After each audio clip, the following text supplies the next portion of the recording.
We made this.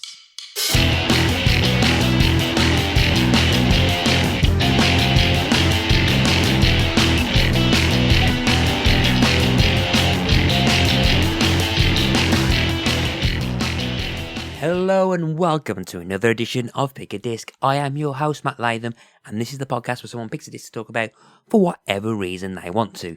And today I am glad to welcome back Kiara from the Kiara Gets Drunk and Talks About Music podcast to talk about Adele's 21. And, you know, if you've listened to us before, you know the drill by now. We talk about the album, we talk about songs, blah, blah, blah, blah, blah, blah, blah. Anyway, yeah, so feel free to carry on listening and listen to that chat because it's a good chat. Before we listen to the chat, I'm just going to make sure that I let you know that you can follow us on Facebook, Instagram, Twitter, under Pick a Disc. There's also a link to a Discord server that you can find in the show notes, as well as the Linktree page that I had a nice spruce of on the day of recording this. So please visit that and click on the social links and say hello. So yeah, that's all that stuff done. It's, I can't think of anything else to do, so let's talk to Kiara. I was trying to look back on the spreadsheet, and I don't know why I'm forever amazed at the passage of time. I think we are like almost a year and 51 days since the recording date for your previous appearance. Sounds about right. So that was February 2021. And I'm like, I remember it well. And that can't be 2 years. It felt like it was like last month still. Yeah. Isn't that wild? Yeah. I was thinking about that today too. And I remember distinctly, I remember getting up and being like, okay, we got to deal with the time change thing. And I'd had a late night the night before. So not gonna lie, I was a little hungover. And I took a picture, I remember, of like my recording setup that day. I truly remember it like it was yesterday. I can't believe it's been that long since it passed. Yeah, it's like exciting past your time. But yeah, I say last episode, my previous guest, Helena, she's not been on since November 2020. And that was like her fourth appearance at that time. It was like, it's been like almost half the podcast since then. I think the same with Colin as well. It's amazing that I'm now on episode 108. And like, congratulations. And it's, mind being blown. But, actually, but time is kind of like aging the podcast. But, and talking about age and ages and the numbers and stuff, very improvise.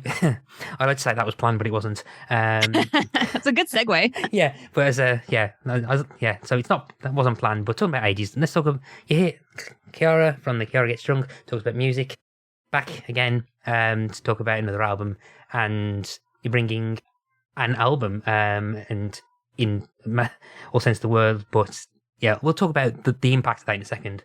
But so Kiara, I want to tell the listeners the disc that you've picked for us to talk about today. The disc that I've picked to talk about today is none other than 21 by Adele.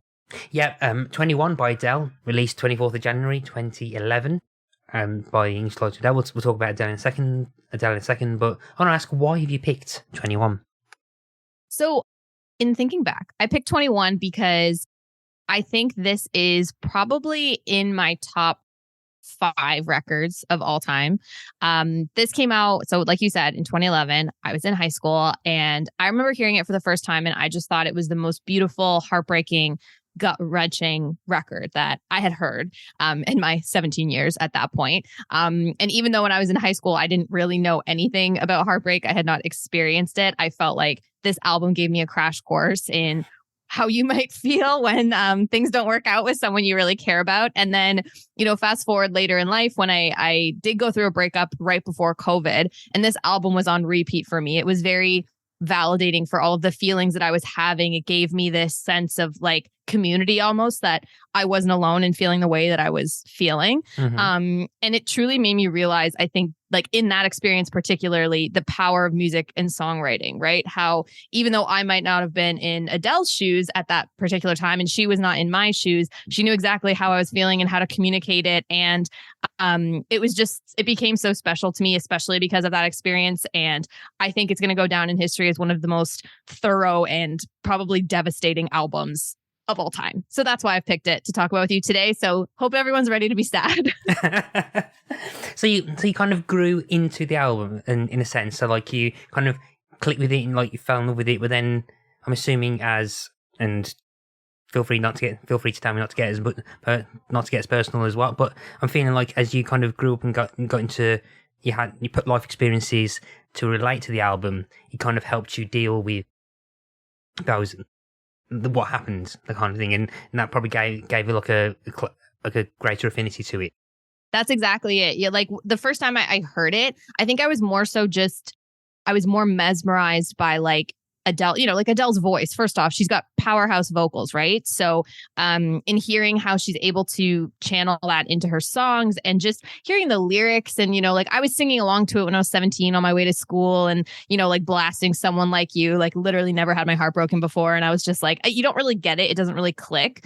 And then I think that emotional connection to an album or an artist or a song that comes when you're able to link it to moments in your life, right? Like I feel like as soon as you hear that one lyric that just like speaks to you, it's kind of like you develop like it's like that album is like a conduit to this artist and it makes you love them even more. So you're exactly right. Like I've loved the album since it came out and since I was 17, but I didn't fully understand the impact until 2020, like February of 2020, I would say. So before February 2020, was it still in like your top 5 albums, or did it kind of graduate to that? I think it probably was in my top, to be honest with you. And my music taste has evolved a lot since I was in high school. I think I was very pop focused when I was in high school, as most people are, right? You go with what you hear on the radio or what your friends might be listening to. And traditionally that's pop music. So, but Adele's been a constant for sure. I'm in so much awe of who she is as a entertainer and as a performer and as a songwriter. So, I think that has stuck, actually. It's a good question, but I think it's stuck. So, do you remember when you first heard it, or how you first heard it? So, like, which song it was? Was it from this album? Was it from 19 or? It was definitely 19. So her first record. And I love, first of all, I have to also say that I love how Adele names her records after the years, like how old she was when she was writing them, just because it helps me kind of keep track too. I was like, oh, so like contextually, how old was I? And it just kind of helps like, see the differences there. But definitely heard 19 first. I was actually watching So You Think You Can Dance, like the American So You Think You Can Dance way back when. And they used a song called Chasing Pavements, which was the main lead single off of 19. And I think that was like, or no, not Chasing Pavements. Oh my God. Hometown Glory. Sorry. Hometown Glory was also a big single off of that record. And so as soon as I heard that song, I was like, oh my God, who is this Adele person? I need to hear more. And I was in my LimeWire phase. I don't know if you had like a LimeWire or a Kazaa FrostWire phase. So we were all downloading music illegally and we didn't really care too much about it. But I just started searching Adele and downloading in pieces the whole album of 19, basically. And I truly fell in love with her voice. And then when I learned that, she was in her like late teens, early 20s around the time I was listening to her, I was like, wow, she's not that much older than me. And yet she has this maturity and this like presence that I didn't think someone at that age could have. So she also kind of inspired me to embody that as I grew up and approach the age that she was when she wrote the album. And then did you buy 19? No, I did not. Okay, I'll say yeah. I was downloading it illegally and I feel terrible for saying that, but I did not purchase it. I did purchase 21. I have the disc, like I have the CD. The proof. I can prove it. I have proof. I promise you I do. And not only did I buy 21, like the album on as a CD, I bought the Royal Albert Hall performance of that tour, like when she toured on 21. I have that on DVD as well. So like I think I more than made up for my LimeWire days. Okay, so you're not going to suddenly see this, like, I don't know, whatever the Canadian version of SWAT is coming through the window behind you. And no, please don't arrest me. Like, I think we're okay now. I think, it's been a while since I've used LimeWire and I've been a very loyal Apple Music customer for the last few years. So I think I'm okay. If the Canadian kind of law enforcement are listening in, if I could ask to at least wait until the end of this. So yeah, just give me another hour and then I'll go quietly. Yeah. Yeah, and it'd be a really good ending for an episode, but exactly, so dramatic. Yeah. So okay, so for anyone who doesn't know who Adele is, Adele Atkins was known just by the monkey. Adele is an English singer and songwriter. After graduating in arts from the Brit School in 2006, Adele signed a record deal with XL Recordings. Her debut album 19 was released in 2008 and spawned the UK top singles Chasing Pavements and Make You Feel My Love, and then in 2011, she released 21. And I'm going to jump the gun. So usually in episodes of the podcast, I kind of leave the performance and the charts and like the how well the album did, like until like near the end of the conversation, after the conversation about this. However, I think this is going to be one of those few things that before we start talking about the album as a whole, we have to kind of jump ahead and talk about the album itself, because in terms of kind of my relationship with Adele, I don't really have one. All like the songs that I know from Adele are from osmosis or being played in like supermarkets or whatever, or in the place that I work, I've witnessed several different performances of Adele songs. And so the amount of times I've heard Someone Like You being sung, but I never really listened to Adele at all, or never actively chose. It just was just there, and a snapshot into kind of my Twitter, like kind of my Twitter bubble. Pretty much the majority of times that people talk about Adele, it's because they're moaning about the fact they can't get vinyl records because she's bought all the processing. True. Yeah. True, 100%. Yeah. So that's kind of how the position I'm going into. But for 21 itself, this is probably the biggest or the most commercially successful album covered on the podcast so far. Oh, wow. Yeah. I had a quick... So the list... I mean, the list of like the best-selling albums in the world, this album's not in the top kind of category, which is like 40 to... I believe 45 that. albums. Yeah, I believe 45 that. million. She's in the second bit. Got it. Which is still great. Yeah. No other... I think aside from Fleetwood Mac... no other artist above Adele has been covered, but it's not been the album by Fleetwood Mac that's higher than this is Rumours, but we've not covered Rumours. Yeah, that makes sense. We covered Tango in the Night instead. So this is kind of like the most successful album recorded on the podcast. Nice. I tweeted about half an hour before we started that because this is probably the biggest album we've covered so far, and this isn't hyperbole. It's huge. It's a massive album. And so I need to kind of like state this because I think it's going to impact the kind of discussion that we're going to have about the album as well. Totally fair. Yeah, so it reached number 1 in 30 countries, and it was also the best-selling album worldwide in 2011 and 2012. Crazy, eh? Yeah. In the UK alone, it is the best-selling album of the 21st century. It is the 4th best-selling album of all time. In the UK? In the UK. Damn. Go Adele. In the UK, there's been 3 other albums that have like done better than this. Do you want to hazard a guess at what those 3 are? I'm going to put you on the spot. 3 albums that have done better. Okay, and can I get a hint? Are they British artists or are they global, like American? Or is that going to give too much away? 2 are. Okay. 1 isn't. Okay. And 2 aren't conventional albums. 2 aren't conventional albums? Yeah, I'll probably describe that badly, but I think with that, if I say what I'm going to say, it might give it away or leave you in. Yeah. I'm gonna take easy shots on huge, massive, successful artists. Could one of them be a Beyonce record? No.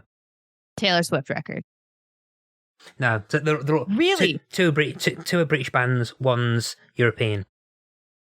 Okay, ABBA? Yeah. Is it like the Gold album? Yeah, that's second. Crushed it. We just talked about that on my podcast, so that was kind of a gimme for me. Yeah. That one was second, and then you're saying 2 British bands? Queen? Yeah. Yeah, which album? What's it called? Night at the Opera? Nope. Oh shit! Greatest hits? Yep.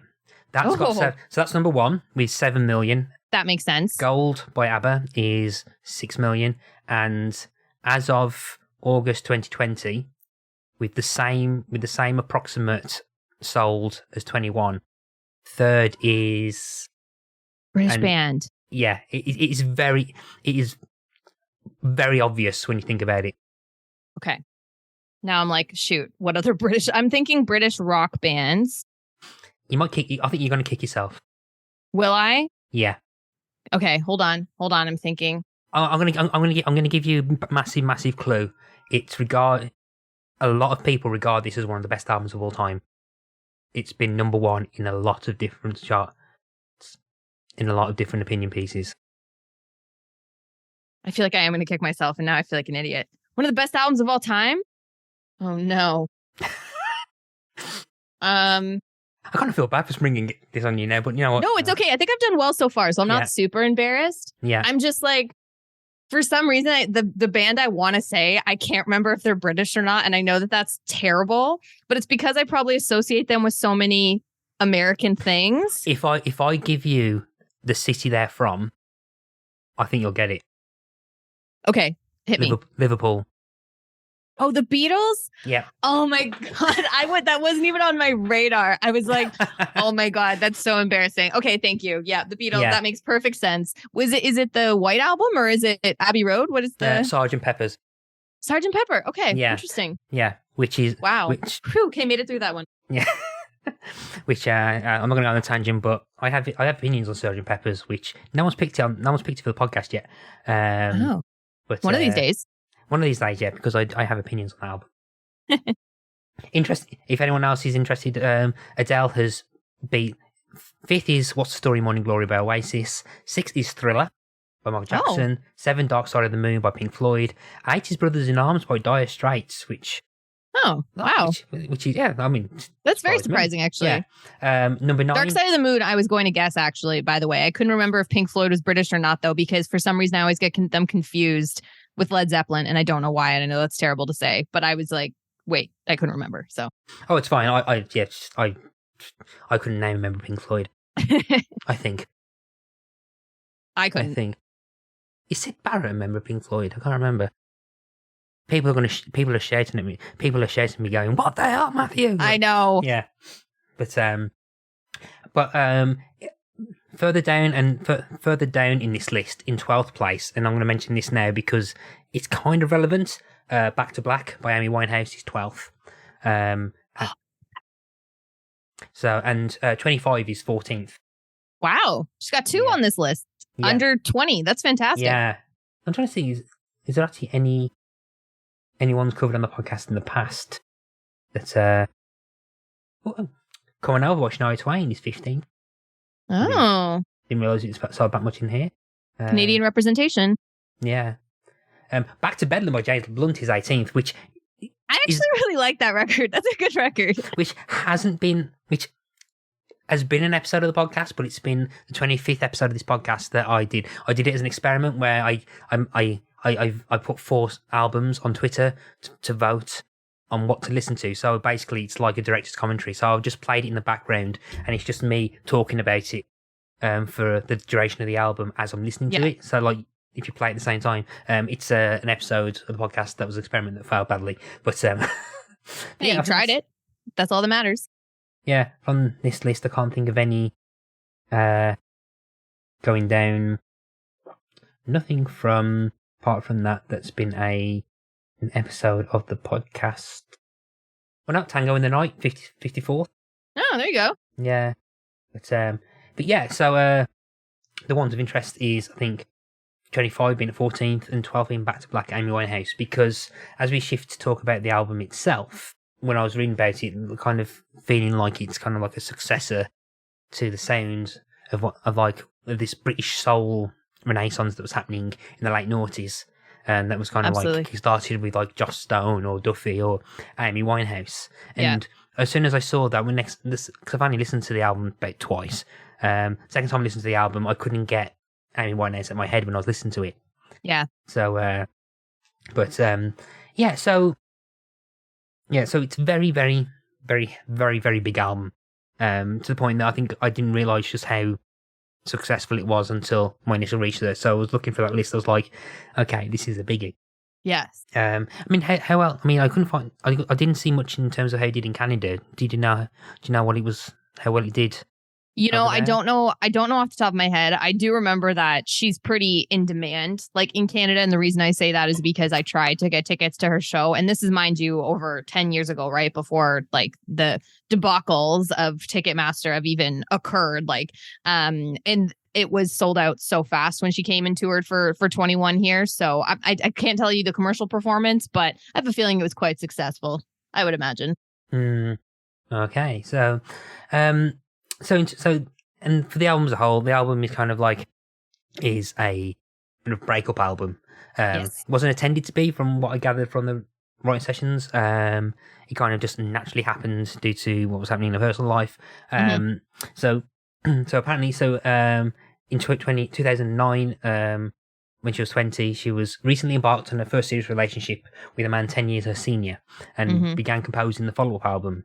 And I think from what I'm gathering from my research here, from research on what I've been reading, is that some of the kind of the backlash from the 19th was that she was already referred to as an old soul, or kind of like channeling like 60s soul and everything. And like Aretha, and yeah, and she wanted to like kind of go against that, and she wanted a more upbeat song. But she somehow struggled trying to be upbeat. Yeah, but I think there's definitely examples on this record where she was upbeat, and in her record efforts after this album, I think she makes a point to have a couple that are a little bit more like dance worthy, so to speak. So I think she made a sincere effort.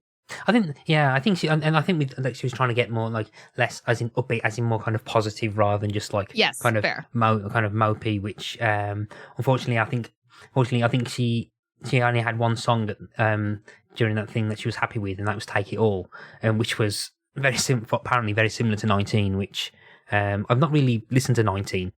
I think apart from a couple of the singles I know of, but I'm assuming that like that song is very similar to what 19 was like. Was 19 very kind of more ballady, or?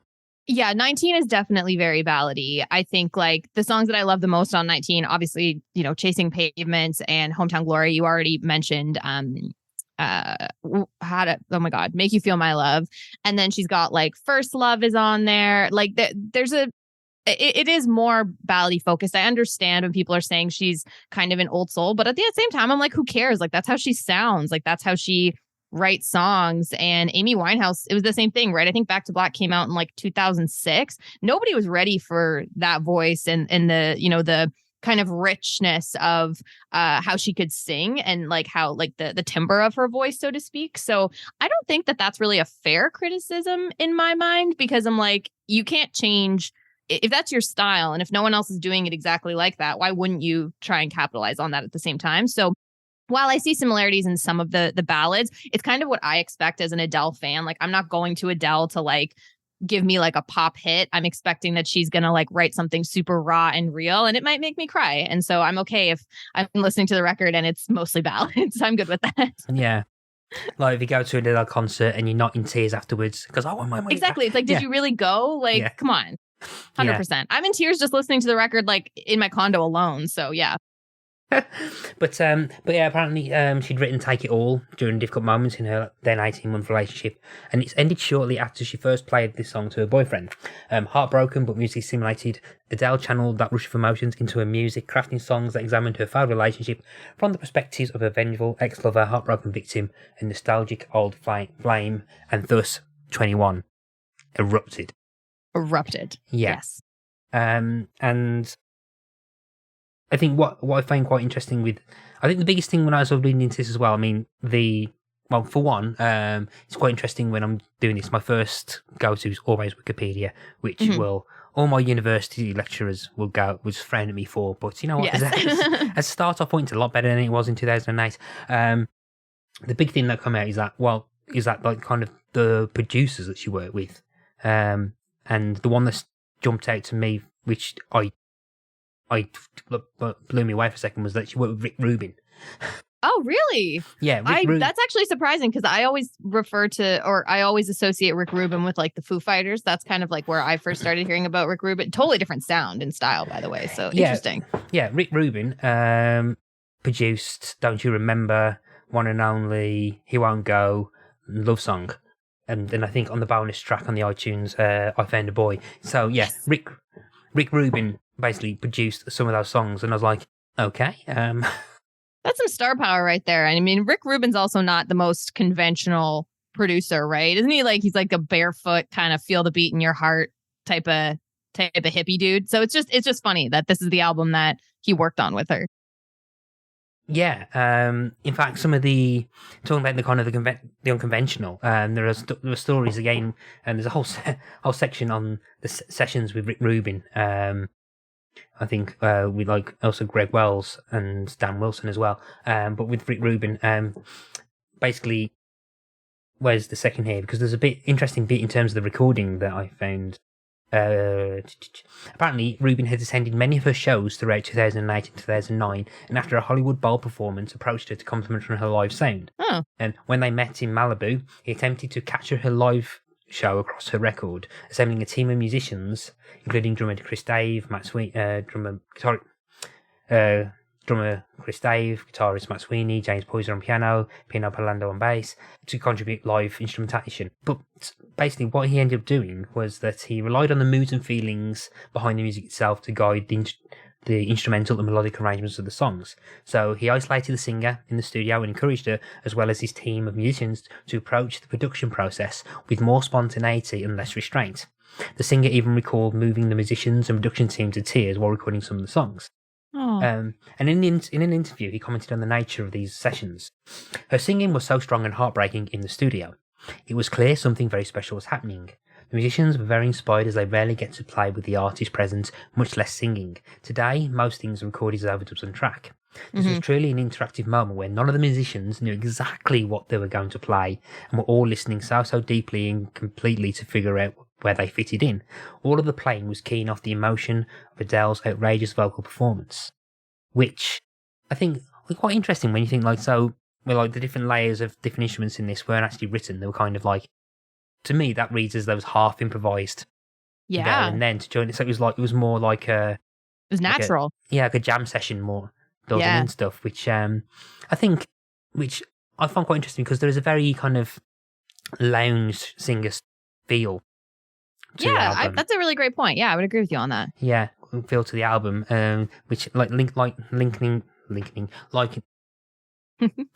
I don't know what the word is. Likening. Yeah, you got it. Likening to kind of like seeing someone in just playing like a jazz lounge on a piano with a backing band and with like a jar of tips at the front. Yeah. So like that kind of image was in my head when I was listening to it, and kind of gave it that kind of like almost a timeless feel to it. Absolutely. So yeah, and I don't know if I must have said this in the past, and I think it's very similar to kind of perhaps either period dramas in TV, where I think it's much easier for something not to date if it purposely feels like it's of a period time, like of a period. So something that's production wise feels like it was done several decades ago, almost could theoretically feel timeless. And I think the kind of 60s kind of soul aspect never to goes out of style. Yeah. 100%. Yeah. And I feel like that if you told me that this album came out last week, I believe you, rather than 12 years ago. 100%. Yeah. So in terms of like the sound itself, so the kind of jazz sound stuff, were you kind of a fan of that kind of sound beforehand, or was this kind of something slightly left field to what you was a fan of before? Or I wouldn't say it was like, fully left field. It was maybe like mid to left field. I really loved the Back to Black record, as I mentioned, right? So I was like 12, I think, when Back to Black came out, and I started listening to it because I loved the music videos that Amy Winehouse was putting out, like Rehab and Tears Dry on Their Own, and like the title track Back to Black, all of those. I just thought I loved the old school kind of representation that she was sharing and making it kind of new school at the same time in that time period. And immediately upon hearing, Adele's voice, I really appreciated it because I felt like so much of pop music too in the early 2000s is kind of like fabricated in a way, like you get the Britneys and the Jessica Simpsons and the Christinas, and I don't think that while any of those singers, they might not have terrible voices, they're good voices, especially someone like Christina Aguilera. It's so like overproduced. And I didn't think I realized that at 12 years old when I was listening to Amy Winehouse. I didn't know that they were being overproduced or auto-tuned or adjusted or whatever it was. But hearing Adele, it felt different. And so I don't know if I was like a fan of the jazz genre. It was more about her voice and voices like Joss Stone and Amy Winehouse that I was drawn to.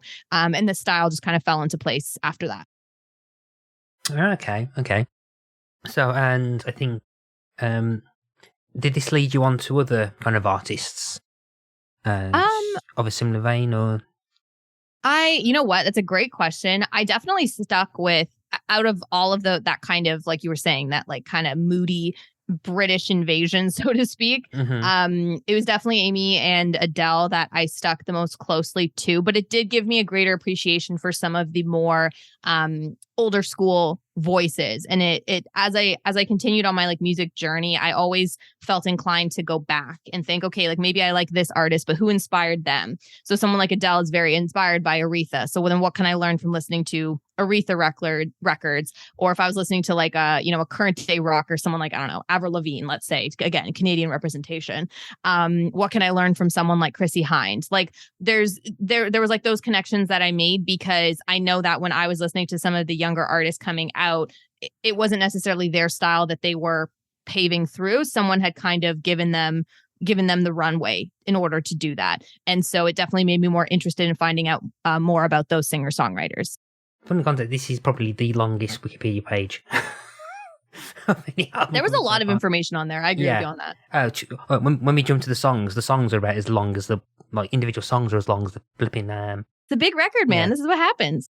I think particularly one of the, like the album itself. I think one of the kind of like key things as mentioned before is that I think she's got a very unique, very strong vocal kind of line to it, which I think kind of matches kind of like the themes of what's going on. There's I think from like themes that are going through the album. So like she's she's able to kind of flip between kind of vengeful, like F you, go bugger off then, or to the point of almost getting very introspective. Yes. On the thing as well. I kind of, when I was re-listening to the record to prep for today, I felt like the album itself is almost a dialogue's the wrong word, a commentary on the 7 stages of grief. I feel like there's early parts in the record where I feel like there's a lot of anger and denial. And, you kind of hit the songs that are like Rolling in the Deep and He Won't Go and Rumor Has It. Like that's kind of like the early stages where you're just trying to like avoid what's happening. And then when you get into something like Turning Tables, you enter bargaining, and then Someone Like You is depression, and then Take It All, or the I Found a Boy bonus track is like the acceptance, like the end of that curve. I found it great that she was able to encapsulate that entire experience into one pretty tight record. I would say it's not like, overly indulgent or too long. Like it kind of, I think every song has a place. Okay, I mean, I'd say something I didn't pick up. I'd say I've only listened to it twice, all the way through. I've been listening to this for a long time, so don't worry. Oh, you can do all the heavy lifting. It's fine. But well, I didn't realize it was like a. I didn't feel like there was like a narrative through it. So would you say there's a narrative, or do you think it's more thematically? Like I think there's a narrative. I felt very strongly from the beginning that it was a narrative, at least for me, when I listened to it, and knowing that she was going through the trials and tribulations, let's call them, of a relationship, of a long-term relationship, and seeing it crumble. I do feel like that's the common thread that ties everything together. Every song that I hear off this record, I tie back to her experience in that relationship.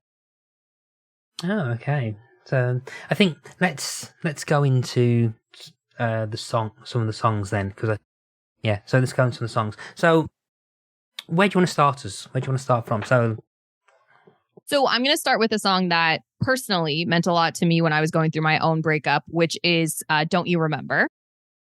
This was the song that, as I was driving to work and crying most days after my breakup, I would be singing in the car very loudly to myself at 7 a.m. What I like about this song is it's so vulnerable, because she's just basically begging this person to remind themselves of how good they had it. It's like, don't you remember that the reason that, you loved me, or don't you remember the reason that you left me? Some of the lyrics that I quoted were, I gave you space so that you could breathe. I kept my distance so you would be free, and hoped that you find the missing piece to bring you back to me. So it's really just like she probably knows that things are over. She realizes that things are over, but she's begging that person to think back on the good times and maybe find that missing piece that I just quoted, to bring them together again. So I think it's a very beautiful and kind of like a a messy almost song, right? Like you don't want to have those thoughts if you're deciding not to be with somebody, but it's also difficult to go it alone. So this was one of my personal favorites off the record. And she sings the shit out of it. Let's just say, like, I'm sorry for swearing, but like she just really does. Like I can't get over her voice sometimes. She hits notes that didn't even think existed. So yeah, this one again, this is kind of like almost half ballady, but then so half ballads, half almost torch song almost, which is kind of like with the So this is one of the ones if I'm honest, like this one of the ones I can't remember much about, which is That's okay. Great, which is great for the podcast. Great for the podcast, Matt. It's not like a big hit, like single, like it's not a hit. You know what I mean? Like it was kind of one of the deeper tracks of the record. So it's totally fair that it's not one that sticks out to you, but just meant a lot to me personally. I think, but what's interesting is that still this is like, I mean, considering like this was still like looking at the Spotify plays, this still has about 200 million plays, which is like people are sad. Ridiculous. They want to be sad with Adele.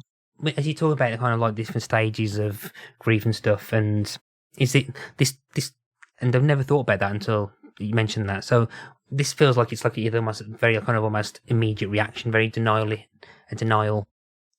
kind of like a denial. I think it falls into the denial bucket, or bargaining perhaps, because I feel like this is probably a view into one of the arguments that they might have had. Maybe they haven't officially broken things up yet, but she's trying to convince him to come back to her in those moments. And so I see a little bit of denial. I see a little bit of bargaining. Or like in the lead up to, or perhaps in the lead up to the eventual break stuff. Yeah, the final days, Dead Man Walking. Yeah. Yeah, or just like trying to think, don't you remember what, thinking about it, so don't you remember the reason you loved me before, please remember once more. Yeah, that feels like before the end, or like the desperate kind of clinging on to. Exactly. It's a desperate song. That's a good way to put it. It's desperation, I think, at its finest. And I think everyone goes through those moments, and she's not afraid to go there. And I love that about her. Mm-hmm. What do you want to move on to next? I would say I would be remiss if we didn't go to Someone Like You next, because come on, this song was huge. Like from her playing it live pretty much on any award show that year to, I remember SNL doing like a whole skit on it. Grey's Anatomy picked it up. Like this song was absolutely massive. Like this for me is the song. And I remember when I was watching her Royal Albert Hall performance, before she sang this, she said how when she was writing the record, she didn't feel like the record was coming together. And then as soon as she wrote Someone Like You, she was like, oh, this is it. This is what's going to make or break the actual record. And she said the same thing about, I think it was about Chasing Pavements or Hometown Glory when she was writing 19.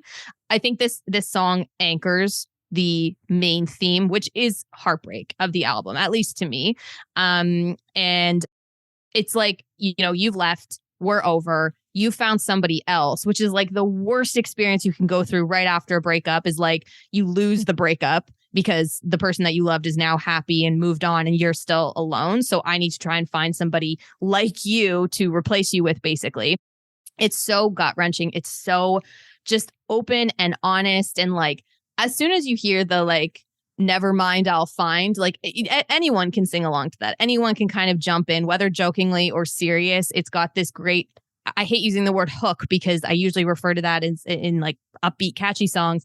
But everyone will kind of just like jump in at that moment. You hear those first like piano notes and you know exactly what you're in for. And I will never forget watching the Royal Albert Hall DVD and just having the audience sing it back to her was obviously so emotional. And she just breaks down and she starts crying. And then like I'm crying, everyone in the audience is crying.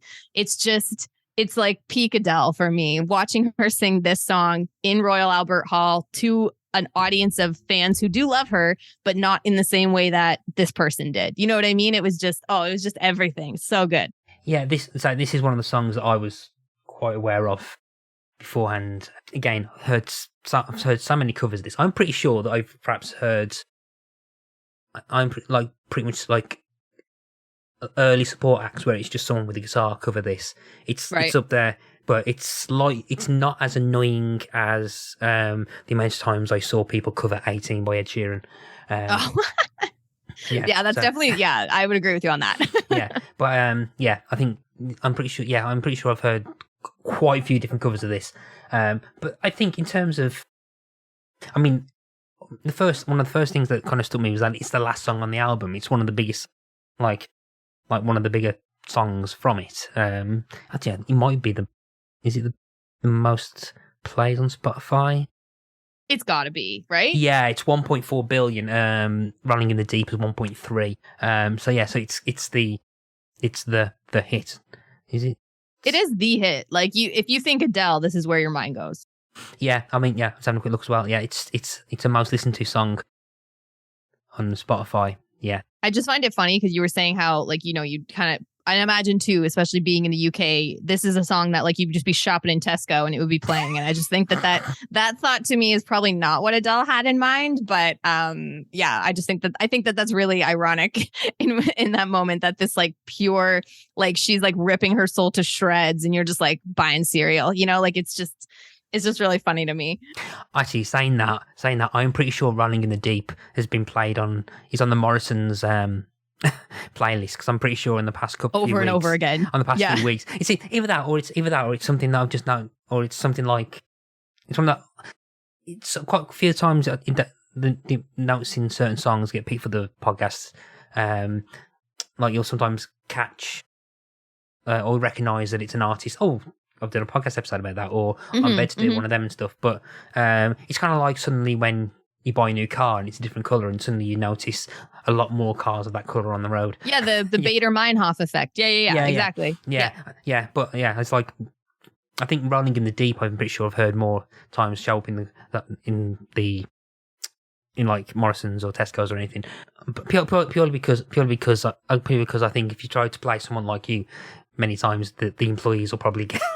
That's true. They would probably up and quit. Yeah, 100%. But for the song itself, I think the song itself, it is quite.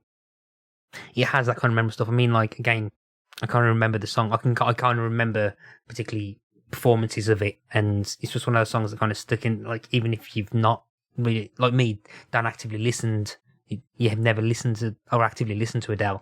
It's one of those songs that you still kind of hear through, and I think the idea of what it's saying and the story it's saying is very eloquently put. It's very songwriting, and songwriting is very well done in terms of what it's trying to convey and the story it's telling. And it's kind of, I can kind of see the kind of impact that it would have on people listening to it and everything. Yeah. And trust, like 17-year-old me was like, you know, singing this in the car on my way to school and just being like, so, you know, like, what's the word, laissez-faire as I was belting along. And then, you know, now almost 30-year-old me, I'm just like, oh, I can't even listen to it without crying. Like, you know, it's I don't listen to someone like you very often anymore, but it's funny how that changes once you've had certain experiences that take away the excitement and the joy of sometimes some of those songs. It's one of those songs you listen at a certain point, and like, in case of emergency, break glass. Literally, I'm like, oh, do I need a good cry? All right, Adele record's going on. We'll just like pour a glass of wine and make this happen for me. It's like a release. I don't know if Apple Music has it, but in Spotify on the desktop app, you've got, if you follow friends, you can actually see what your friends are listening to at that time. I've heard that. Yeah, Apple Music does not have that. Okay, so like, so it's not a case that if suddenly people suddenly see you listening to this song, it's like, crap. It's like, I'm pretty sure my neighbors will know, like, if I'm listening, they'll come knocking on my door and be like, oh, can you turn it down? We can hear Adele through the walls. But I'm pretty, you know what? My friends have seen me at my worst. So if they were to see that I was listening to Adele on repeat, they'd be like, she's fine. She just needs a good cry. But yeah, I mean, but I think the song lyrics and the songwriting on this, I think sometimes it lasts in love, but sometimes it hurts instead, I think is a really, really good line. Very good, powerful line. And it's kind of like a good way to end a chorus.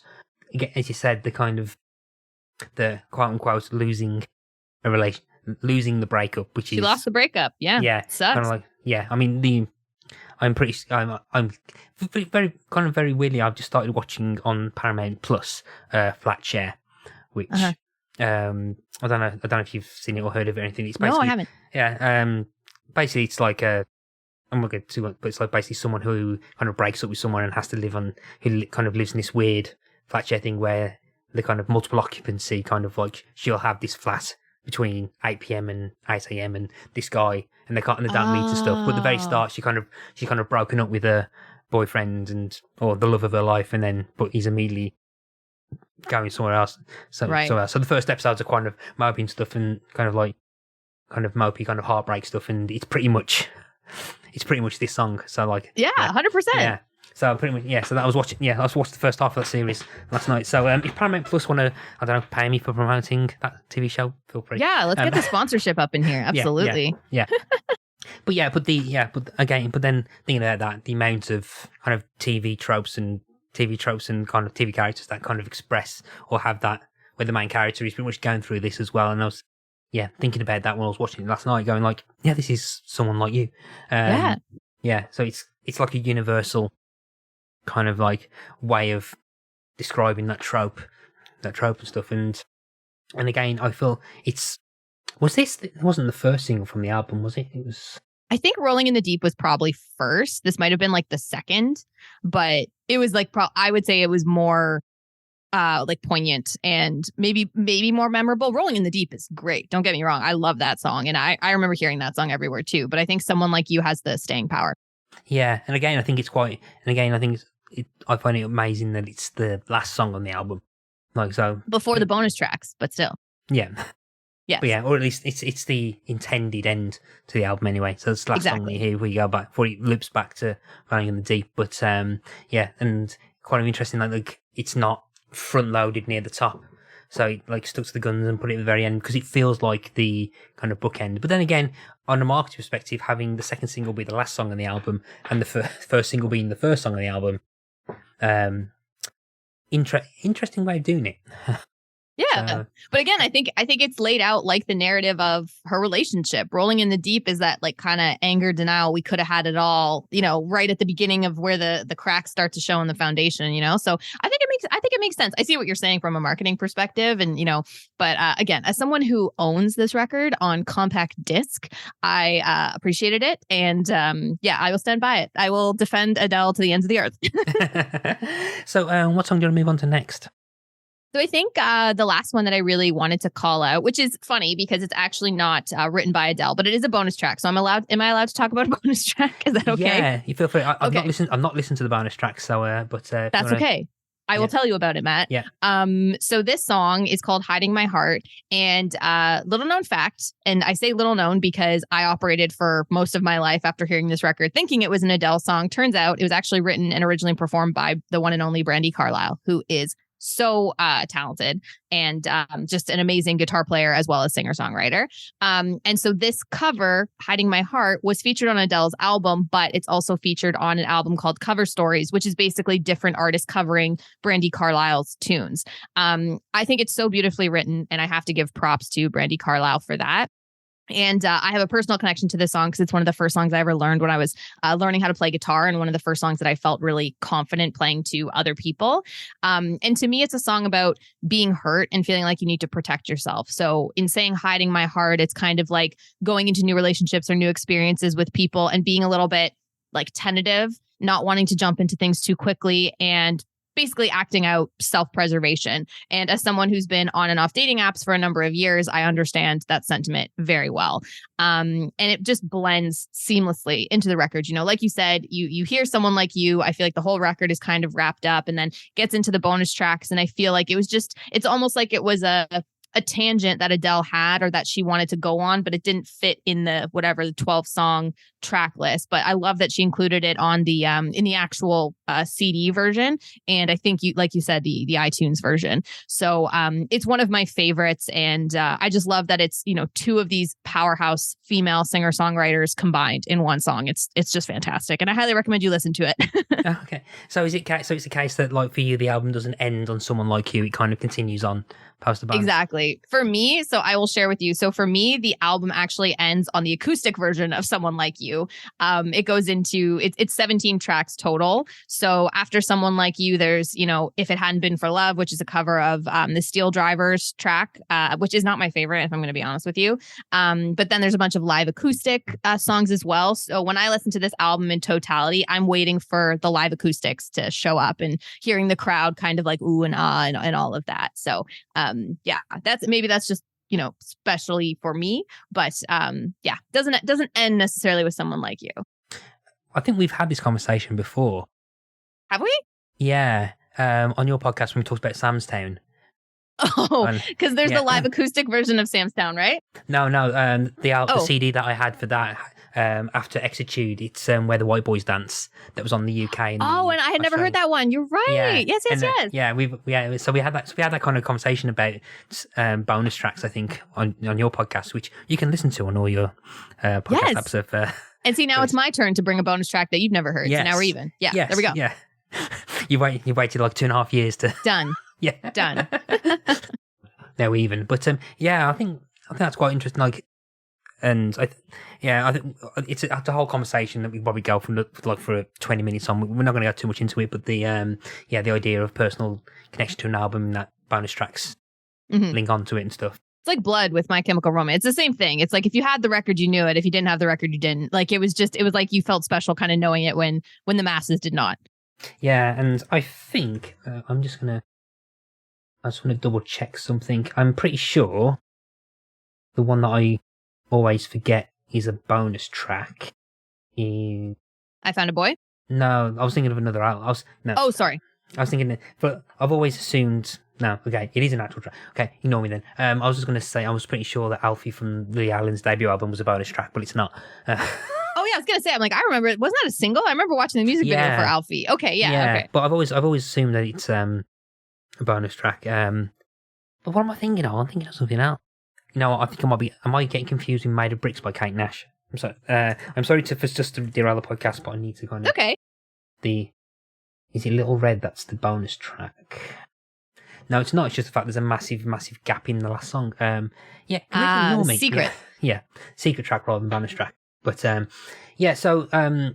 if those are the main tracks you want to talk about, I want to briefly talk about Rolling in the Deep, because that's the one that. Yeah.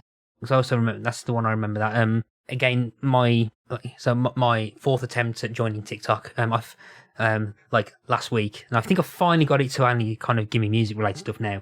Nice. One of the first things it showed me was someone like a spoofing of someone trying to get pretending to be the backing singer and just not understanding the words for the chorus. Oh, I've seen those. Yeah. Yeah, like something like a weird sheep or something, and someone going like, and it's the person doing the skit is like, what? Yeah, and they're like, it's like some what do they say? They're like rolling in the sheep or something. Yeah. It's like, yeah. Yeah, I think actually in terms of an opening song, I think it really kind of works, particularly at the time as well. So you're coming from like it's not kind of Northern Soul, kind of like pop soul kind of sound. I think it reminded me so much of. Did you ever hear of Duffy? Oh yeah, Mercy, right? Yeah. Mercy's her big track, yeah. It kind of reminded me of that a bit, but it's got that kind of like almost bombastic, kind of like almost angry, like angry, right? Almost not right girl, but like it's got kind of that anger. Okay, it's got the kind of anger that like half my music collection's got. Just a different genre. Percussion heavy too, right? Like very that drum beat is everything just throughout the entire song. I feel very similar about Rumor Has It, to be honest with you. Like very different from anything else you might hear on that record, particularly. Yeah, but it kind of starts with that kind of like almost visual anger. And when you was on about the 7 stages of grief, first one being anger, it was like, yeah, this feels like it's like it's not, if not upbeat, it's the perhaps one of the faster almost pop crossover songs off the album. So like it's it's the first single kind of pop release that they released and stuff. But I think as an opening song, I think it works kind of really well. Like kind of like with some deliberate choices of lyrics in the first song. So when you kind of read into the story of the album about it being a breakup album, and again applying the anger stage of 7 stages of grief. So there's a fire starting in my heart, reaching a fever pitch and it's bringing out the dark. I think that's a really good opening line for an album. Yeah. Even just we could have had it all. We could have been rolling in the deep. Like we could, like you could have made this happen. We could have been together forever, and it's not happening. You know exactly what this record's going to be about in those first 15 seconds. Yeah, I'm trying to look into what the phrase "rolling in the deep" means, and it's linked to roll deep, which like with your crew, with your family, with your friends, with your partner, whoever it is, like you roll deep, like it's for life. Yeah. I'm There's a garage song that I really like called Heartbreak Avenue, and I'm pretty sure the group was called Roll Deep, I think. It's a good, honestly, good band name. But saying, I think with Rolling Stone, in an interview with Rolling Stone, she was saying that it's kind of my sort of adaptation of a kind of slang slur phrase in the UK called roll deep, which means to always have someone that has your back and you're never on your own. If you're ever in trouble, you've always got someone who's going to come and help you fight it or whatever. And that's how it felt the relationship in the record's about, especially Rolling in the Deep. That's how I felt, I thought that's what I was always going to have, and ended up being the case. Yeah. Sometimes that's the way she goes. But I say again, the kind of like the drums, the kind of heavy, the almost like, for lack of a better term, the Adelettes that are kind of accompany in the chorus, and the backing singers in the chorus and stuff. He kind of brings that. He gives you its own kind of. You kind of like thinking, okay, this is what the album's going to be, and then kind of like gut punches you very early on. But I think as an opening statement, I think it's a really good opening statement for an album. And I think I really quite like that song. I don't know whether that's because it's just been as osmosis when I've been looking at pasta in Morrison's, like going like, which one do I get? Do I get blah blah blah, or getting like saying, do I get full fat milk or skim milk? Oh, I've got no skim milk. So, so before we move on, any other songs that you want to briefly mention before we? No. I'm good. I'm feeling good. Yeah. So basically, so generally this is the part we talk about the performance and the reception of it. We briefly talked about that in the past, but I think in terms of the actual reception of the album, the Pitchfork review, as I always like to bring up, gave it an 8.2, but that was reviewed in 2020, so that was a kind of retrospective review, which, because I don't think they never reviewed it when it first came out. Oh, come on, Pitchfork. Keep up. Like 10 years later, what happened? But interestingly, Metacritic, it's got 76 out of 100. I do not agree with that rating, but whatever. But yeah, review scores are quite high. That's like All Music gave 5 out of 5, Daily Telegraph 5 out of 5, Entertainment Weekly A-, Guardian 4 out of 5, NME gave it 6 out of 10. That seems quite low. I think it needs to be at least like 8. At least minimum. But that's me. I'm a fan. And again, NME, were they being enemy-ish? Not sure. Yeah, do they really know what they're talking about? We don't know. Independent gave it 2 out of 5. That's very... I don't agree with that either. Independent. Yeah. Independently what?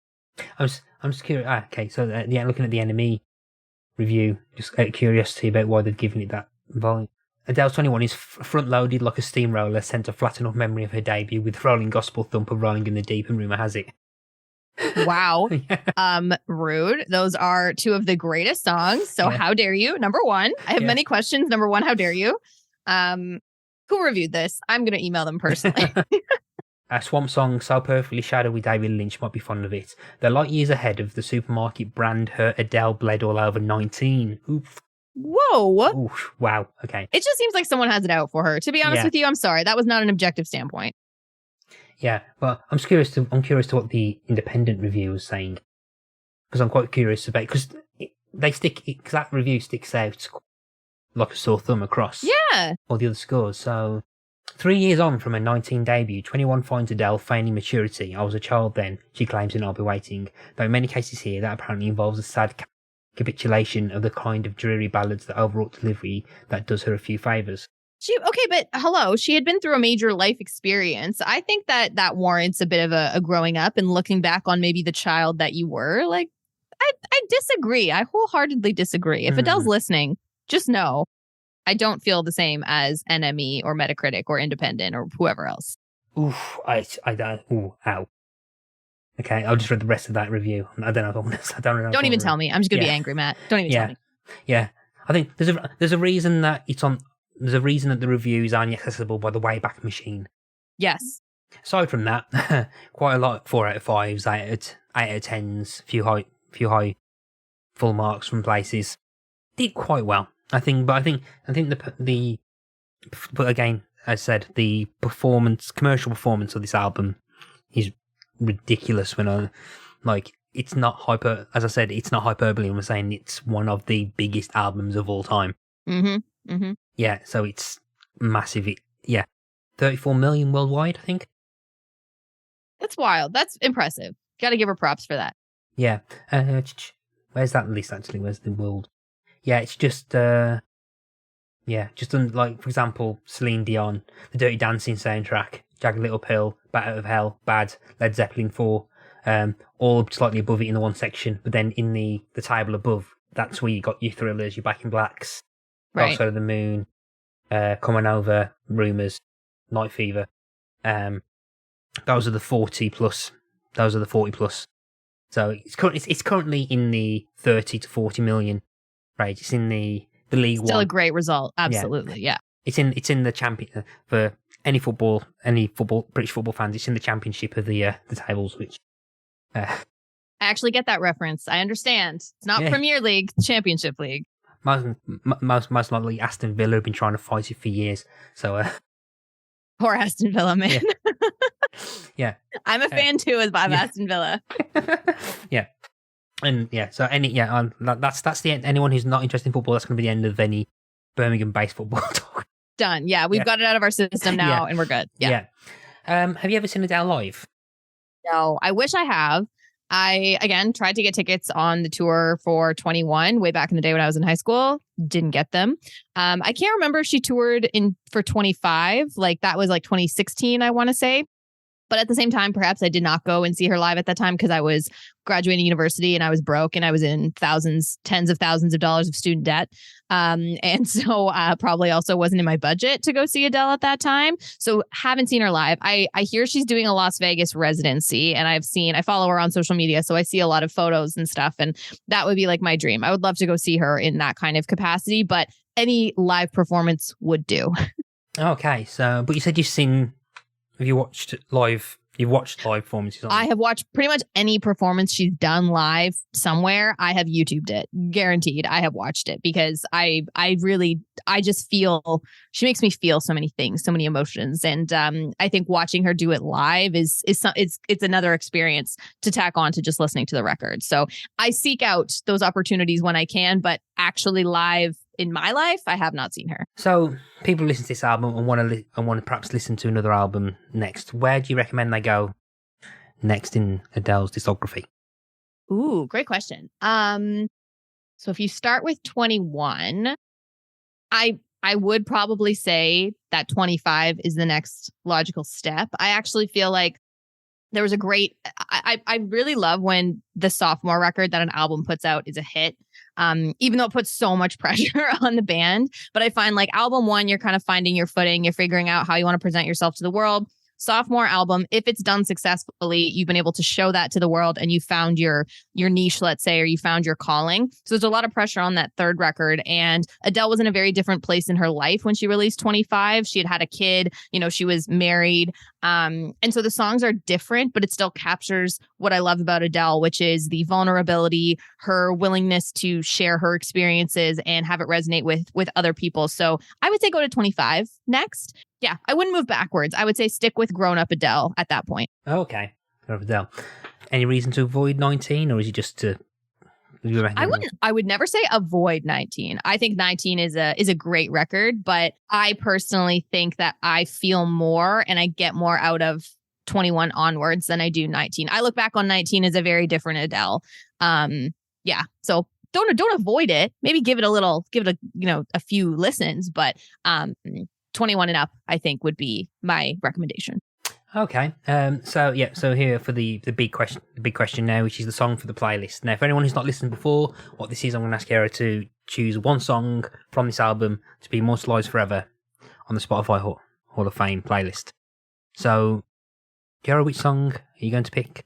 I don't think it's going to be a surprise, but I am definitely going with Someone Like You, hands down, because again, this to me is the perfect song on the record to understand the record in totality. If there's one song you're going to listen to off of 21, it should be Someone Like You. I know that it was a radio hit. I know that it's a Tesco jam or whatever, but I don't care. This is going on the playlist and that's it.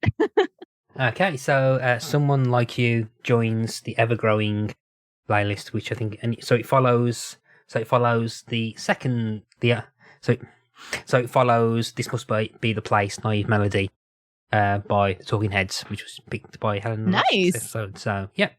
Coming to that, it's the only song that has 2 different versions on that playlist now because we did the live Stop Making Sense for episode 11, and the live version of that song is also on the playlist. So it's probably the only time any song's going to be twice on this playlist. So yeah, that's it. We're at the end of the conversation, Kiara. So before we go, if you want to tell people where to find you and your podcast, where can they find you? Absolutely. So you can listen to Kiara Gets Drunk and Talks About Music on Spotify and Apple Podcasts. We're also on Instagram. If you want to give us a follow, it's at Kiara Gets Drunk. Love to have you. We've got season 3 streaming right now. So have a listen and hope you guys like it. Cool. Yep. And as I said before, love the podcast. Can't recommend it enough. Go and listen to it. It's great. Thank you, Matt. No problem. And with that, we are at the end of our chat. And I say it's been an absolute pleasure to have you back onto the podcast and to get me to finally listen to this powerhouse of an album. I'm so glad you finally listened to it too. And thank you again for having me on. I love coming on Pick a Disc, and I love your podcast as well. So thank you so much for having me be a guest. You've been listening to Pick a Disc, and I've been your host, Matthew Latham. Our theme music is Pump by Kevin MacLeod of Incompetech.com. Pick a Disc is hosted by the We Made This podcast network, and you can find them on www.spreaker.com/user/We Made This. You can find the Pick a Disc show site on www.spreaker.com/show/pickadisc. You can find us on all the usual social media type places like Facebook, Instagram, Twitter under Pick a Disc. You can also email us on pickadisc@gmail.com. Until next time, happy listening to all those discs that you are picking. Goodbye. Do you believe in the existence of X-Files podcasts? Then the truth is in here. I'm Tony. I'm Sarah. I'm Carl. And I'm Armoldrake.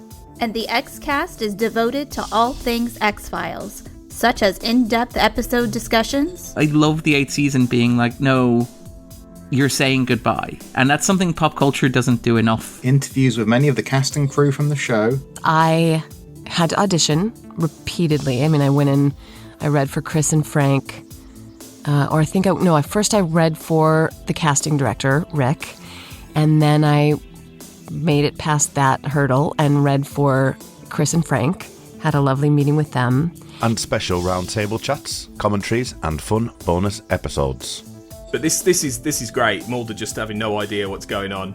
On this beautiful boat with people not really speaking English. You can find us on the We Made This podcast network, Apple Podcasts, Spotify, and all good podcast players. We'll see you in the basement. But until then, Trust No one.